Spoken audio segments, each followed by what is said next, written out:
Welcome back to Season 2 and the first round of F1 2017 Career Mode. We're starting off in the Australian Grand Prix. Decided to mix up the helmet a little bit. You know, going to change it probably season to season.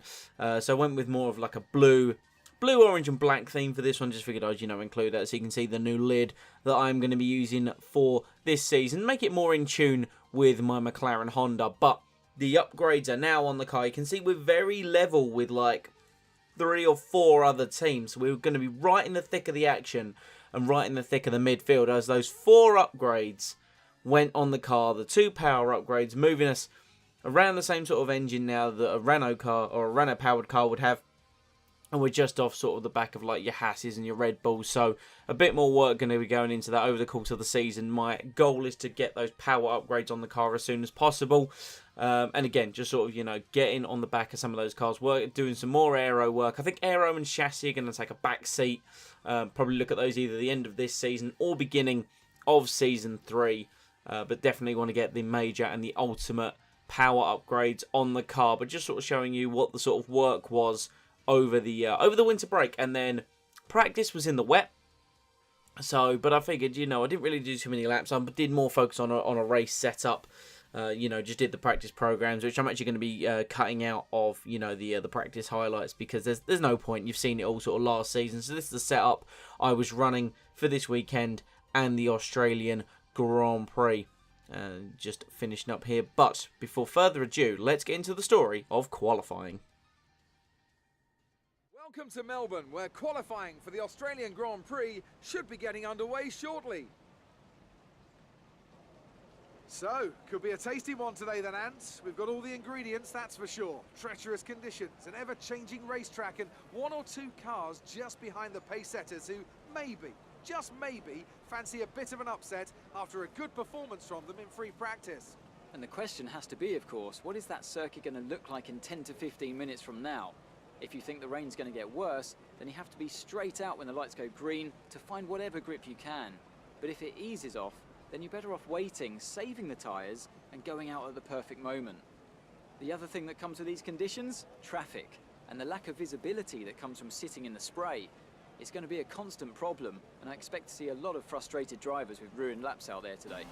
So, luckily enough for us, we did obviously our setup, and that's the setup I ran with in practice, which was the majority of it was in heavy rain, and as such, we come to qualifying, and it's heavy rain, so I was fully aware of how the car was going to handle in these sort of conditions, albeit the only real change being the lower fuel sort of run. Daniel Ricciardo sets the pace early with a 39.2 in the heavy rain conditions as we now come across the first sector. We're about half a second down on the Red Bull driver, but I'm fairly confident with enough laps. So I approached it a bit differently this time. When it comes to sort of heavy rain based sessions, I put about 6 laps of fuel in the car and just sort of keep going around, but I decided to go against it. Wanted to see what the car would behave like on low fuel. We kind of matched Danny Rick in the middle sector. In fact, we were a few thousandths faster, admittedly cutting the corner a little bit there on the left-right chicane as we come into the final sector, the slow, technical, tricky bit, trying to control the back end of the car. I have put more rear downforce on as opposed to front downforce, so the car is going to understeer a bit, but max engine power,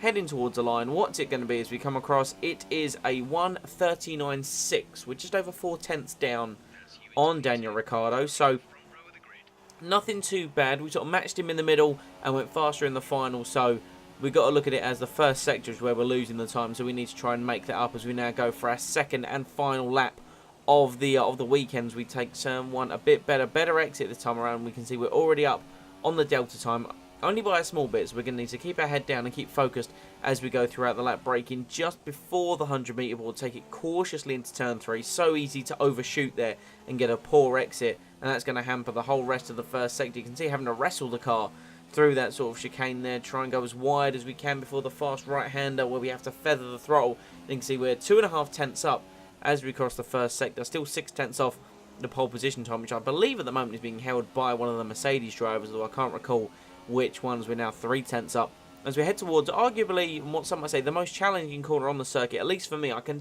always struggle to find the turning point, and I can never get the car straightened out of the correct opportunity on the exit of turn 9, but nonetheless the delta is shooting up. We're nearly half a second up on this lap as we now come across that split, still a second off the provisional pole time, once again clipping the right-hand side part of the chicane, but nowhere near carrying as much speed through there. As we come to the final part of the lap, we're now over 4 tenths up as we get a much better run out of the final corner. We're going to charge towards the line. It's right at the end of the session. Where's this going to put us? It's P8. P8 now. I must admit, I think when we initially crossed the line, it read 4th, but then, of course, there may have been cars behind us on circuit doing better lap times. So, P8, Alonso P7, that puts us in a very good position for the race. And because qualifying was in the wet, that's going to allow us to choose whatever strategy we like for the Australian Grand Prix, which is coming up now. As the drivers complete their preparations down below us on the grid, one man who's no stranger to the pre-race pressure is Anthony Davidson, who joins me in the commentary box today. Great to have you with us, Ant. I'm sure you can tell us all about what goes through a driver's head before lights out. But from the moment qualifying's over, you start to feel the adrenaline in your body build up and the buzz in your stomach as you anticipate the run down into turn 1. It's all a bit like going into battle, and the unknown situation makes you nervous. Those pre-race nerves are a good thing. The day you don't have them means that you don't care anymore. And of course, you have to make sure that all the procedures are second nature to you, so that they're not taking up too much of your capacity. So as I mentioned there, we're going to be taking any strategy we like, and obviously we just don't have the pace. Unfortunately, as of yet, we're still like a good second off the pace of the front runners. So we're going to go with the one stop. Obviously start on the soft tyre, end on the super soft tyre. And you can see it's sort of, you know, almost 2 by 2. The Ferraris and the Mercedes are very close, so they're sort of split up. But then you've got 2 Red Bulls and then 2 McLarens. So, you know, looking at this point last year, I was happy to finish, what, 14th or wherever the hell it was last season. And yet we're running 7th and 8th on the start line. So yeah, could be a pretty special one. But like I've said, you know, our car and about 5 other cars, from about the Williams down towards the Haas, are all very sort of samey on performance. So it's going to vary circuit to circuit. So that's why we're going to have to sort of get our head down and, like I say, get those power upgrades on the car. Because that's still, unfortunately, one of our car's biggest drawbacks. But like I say, we're going to work on that, get the major, get the ultimate upgrade on as soon as we possibly can. But let's not worry about that now. We need to worry about the Australian Grand Prix and our good starting position on the first lap. Sort of see what we can do, try and get a good first lap on, and that's going to set the tone for this race and arguably maybe the rest of the season of this Grand Prix as we now build with the lights. All 5 of them are on. All 5 are out, and away we go. We get a much better start than Alonso, who appears to bog down off the line. You've got Ricciardo's at a belter. He's currently up into 3rd position, challenging around the outside of Hamilton. Bit of contact as Verstappen and Bottas go side by side. Hamilton has dropped back. Bottas down the inside of Verstappen, going to use that superior engine power. We're going to take a look down the inside of turn 3. We go past Verstappen, side by side with Bottas. He's going to get the better exit because of the wider line, but he's pinched on the inside. We've unfortunately run out of wide on cold tyres, and that's Bottas retaining that 5th position ahead of us, unfortunately, as we challenged him so strongly there at the start of the race. And then Bottas, of course, just with the faster car, is unfortunately going to get away from us. And I've just noticed Verstappen there. He's on the super soft tyre, and I believe Daniel Ricciardo is on either Supers or Ultras, so that might explain why the Red Bulls got better starts than the cars around them on that softer rubber. As you can see here, end of lap 3, Daniel Ricciardo is indeed on the Ultra Soft. So a lot of the front runners here chose to start on the harder tyre, the soft tyre, to try and obviously go further into the Grand Prix, but obviously Red Bull deciding not to do that, try something a little bit different. And you can see here the engine upgrades that I've made to the car, in that Verstappen is just not destroying us in a straight line. Yes, he sat in the slipstream, and yes, DRS is active, but he didn't just breeze past me like he might have done last season. Even down towards turn 3, you can see the indicator arrow. Yes, he's getting closer, but he's not flying past us, which, so that was a confidence boost immediately. I mean, on some of the longer straights, yeah, absolutely, it's going to be a challenge. This, of course, being a street circuit of Albert Park. Tracks like, you know, China, where we're going to next with a big old back straight, and like Russia, that's going to be a problem. But we now get a virtual safety car on lap 6 as Jolyon Palmer retires from the Grand Prix. We cut to a replay on board with his teammate Nico Hulkenberg, and you see Palmer has blown up on turn 3. So unfortunate for the Brit. But, yeah, anyway, that ended, and we're now on lap 8. I've got turn 9 horrifically wrong, and that's going to now Verstappen a very good run out of us. He's going to try and go to the outside of the left-right chicane. Is he going to be able to make a move round the outside? No, he's not quite bold enough to try and make that move. We admittedly get it wrong on the exit, but we carried so much more speed through the chicane. But yeah, as the stint went on, my tyres, admittedly in this sort of period, the sort of 10-lap period, halfway through the stint you would say, just dropped off a bit, and Verstappen's like super softs near the end of their life almost came alive. I don't know if it was just my consistency or whatever it was, but Verstappen was much more of a threat around this point of the Grand Prix than he was at any other point. But yeah, just being sort of saved by my consistency in some of the points of the race. As we now get to lap 11, another safety car has come out. I would have loved to have caught what it was, but I was taking like in photo mode trying to get a thumbnail, and as I sort of, you know, came back to it, safety car got deployed. So they asked for a strategy change. It's a really awkward time, this point of the race though, for us to change strategy, because if we went to supers, they wouldn't last to the end. We'd have to make 2 pit stops, and no. I mean, so this safety car probably hasn't helped us out that much, but we are going to go, or we're not going to make a pit stop, sorry, at this juncture of the Grand Prix, but certain cars have definitely dived in and are going to make the most of it. I mean, Daniel Ricciardo, who made his pit stop a couple of laps ago, probably kicking himself, but Verstappen is in. Some of the other cars are definitely going to be in, but we sort of passed Vettel and Hamilton, and we now go up to 3rd place in the Grand Prix behind Kimi Räikkönen, and one would assume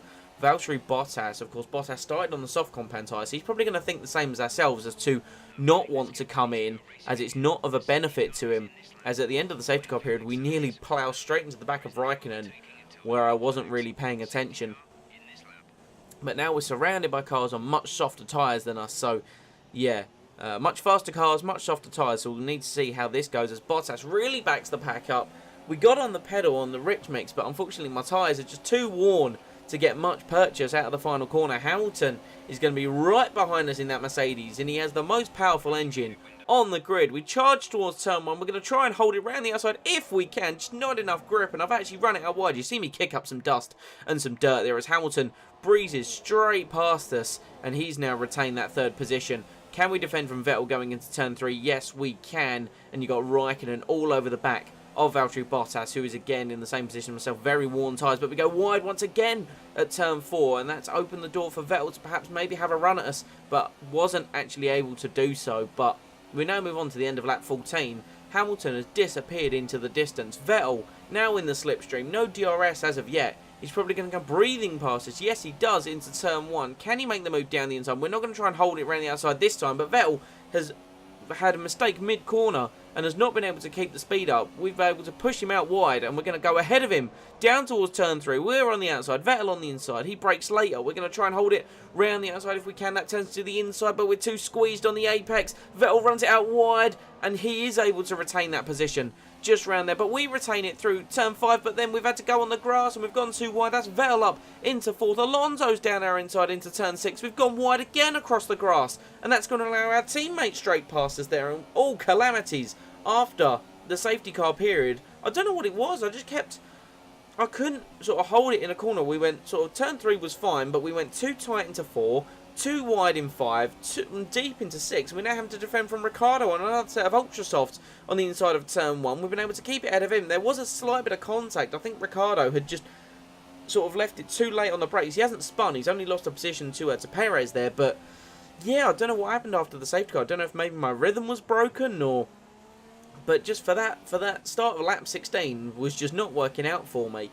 And you can see Vettel was disappeared off into the distance. Alonso was still there. Obviously, he's on the same strategy as ourselves, starting on the soft tyre and going to be going towards one of the softer ones. But it's now lap 17. It is more sort of our pit stop window, and we're going to sort of see if we could come in this lap. The issue I had, of course, with the mistake, it's now made Alonso the lead McLaren, and I think he's going to get... Yeah, he got the priority call, so Alonso coming in at the end of lap 17. So he's going to go onto the super soft tyre. Got another car in the pits of Bottas, so... Clearly he didn't enjoy, or he's just fitted the super soft, so I'm not too sure what Valtteri has done there. I would assume that's his one and only pit stop, but yeah, I mean, the one benefit I did have with the safety car, I sort of reviewed it at this period after I sort of, you know, knuckled down and tried to put in a good lap time. Actually set my personal best lap of the race there, up to that point on lap 18, so the tyres still had some purchase in them, and I realised at that point, if I'm able to do that, maybe we can stretch these tyres a couple more laps. Instead of going to the supers, go to the ultra soft tyre for the end of the race. So, and that's exactly what I decided to do at the end of lap 19. It wouldn't make a lot of sense going on the supers now, because I'm giving away free times. We get elevated into 3rd as Hamilton pits. through turn one. We've got yellow flags, a car going slowly. It's Kimi Raikkonen over on the left-hand side there as we breeze past him. Kimi has got a flat ultra soft tyre. He must have got that going through turn one. And he's now got to do a whole lap with a flat left front tyre doing maybe 50 miles an hour. There we go, taking his second place away from him as we now come round on lap 21. This is where we're going to be making our pit stop. We've inherited the lead due to everyone making their pit stops. And Raikkonen is still crawling as we lap him. And just had to stay as committed as we could through the chicane. You heard the engineer. We are coming in at the end of this lap to fit the ultra soft tyre and go to the end of the Grand Prix. It'll be a push for that number of laps. Oh, and all of my prayers are answered at once as we get a safety car right at the end of the race. They've probably finally decided that Raikkonen going slow in one of the fastest bits of the circuit is not safe. And apparently there's a strategy change. I imagine that's to confirm the change to ultra soft, but I've already done that. So we are coming in nice and gently. No point in rushing the pit lane and getting a penalty here. We know we're going to drop some positions, but we've now got a safety car to reduce the amount of wear on these ultra soft tyres. Means we should be able to comfortably take them to the end. It's 2.5 from the McLaren boys, and we're going to come out Waro. There goes Bottas, which we expected. He was going to be ahead of us on the road anyway. He was ahead before he pits. There goes Pascal Wehrlein and Fernando Alonso. So obviously Alonso, where he got the undercut on us for a few laps there of the super soft, he was going to pass us. We've come out ahead of Ricciardo though, so that pretty much guarantees we're going to finish ahead of the Red Bull unless he's somehow got miraculous pace on those super soft tyres at the end here. So now we've got Valtteri Bottas, Perez, who hasn't made a pit stop yet, or has made an early pit stop and he's trying to drag those soft tyres to the end of the race. He's now going to be swamped by a load of cars. Pascal Wehrlein in the lofty heights of 5th in the Sauber. He's on soft tyres though, so I expect him to just plummet down the field like a stone off a higher building. As we now prepare to resume racing, we're going to bump it up to Rich Mix, see if we can get a run through this final corner, through the dirty air of Alonso's McLaren. We're not quite going to manage it though, as we now sit in the slipstream. He's going to have to think about trying to get past Pascal Wehrlein. I'm on ultra soft tyres and don't want to lose any time whatsoever as we take turn one. Admittedly a bit tight. We do get a bit of a corner cut there, but thankfully we haven't gained too much on Alonso. We stick in his slipstream though, and we're going to have to be brave and make a move if we want to gain anything through these tyres.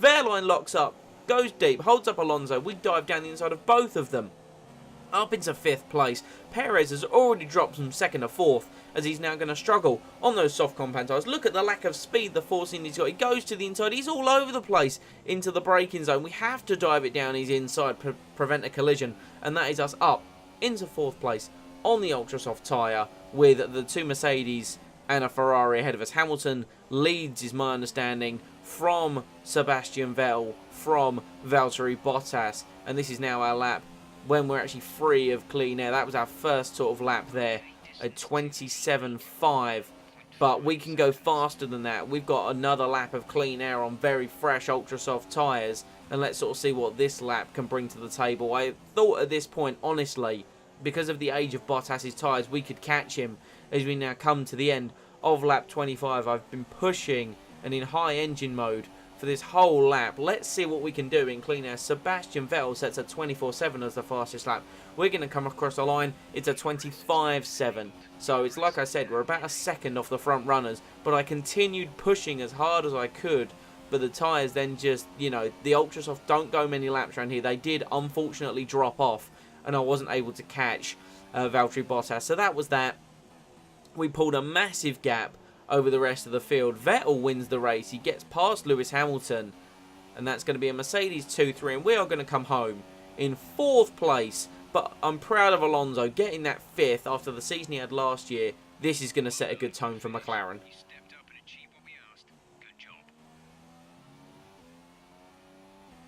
So here they come now, out onto the podium.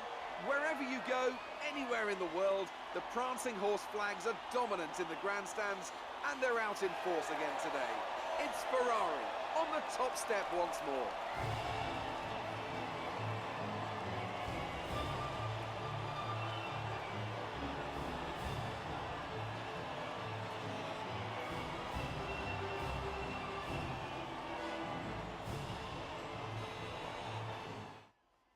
So as I said, and as we saw there, Sebastian Vettel wins the Australian Grand Prix from Lewis Hamilton and Valtteri Bottas. We come home in 4th place. Alonso comes home in 5th place there. So a good point scoring finish from McLaren.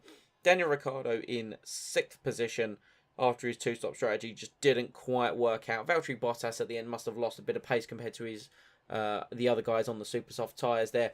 Perez coming from last to 7th in a gutsy drive. Then Massa, Kvyat and Stroll round out the points just there. But good race, good fun drive. Kimi Raikkonen ends up a lap down. Pascal Wehrlein, unfortunately, did just plummet to the back of the field there. I don't know sort of what strategy he was on, but yeah, unfortunately, he was not able to hang on and get any kind of points there. But the car felt very good round Australia. Now, whether that's because it suits our car more than it is going to other circuits is, of course, yet to be determined. Because, of course, the power offset that we still have wasn't as visible at Albert Park than it is in other areas. Now, Grosjean is still our rival, but I expect us to comfortably breeze past him, as while his car in the performance index is around ourselves, we're going to be able to, as of course the player, extract more out of that than the AI was. But that was the Australian Grand Prix and the first episode of Season 2. New lid, new attitude, pretty much a brand new car, because I haven't been able to test it properly on low fuel, because as we saw it was wet qualifying, but I get the feeling this car is going to be much better on the road. I had issues with the rear end in Season 1, but hopefully now that has been fixed. But guys, thank you very much for watching. I do hope you have enjoyed. I'm going to hope and try to be more consistent with the uploads this season, but I'm not going to promise anything because, you know, life and stuff. Leave a like if you did enjoy and comment any feedback down below. That would be greatly appreciated. Let me know where you think we're going to finish in the Drivers' Championship this year, because of course there were a lot of patches during Season 1. I think they're pretty much all sort of sorted for those in regards to the game. So we finished 7th last season. Difficulty is still 100. So let's sort of see where we're going to finish with the car being the way it is, and like I've said, focusing on the power upgrades. Let me know where you think we're going to finish in the Drivers' Championship this season. Remember to comment and subscribe for future updates coming towards the channel, and I will see you all next time.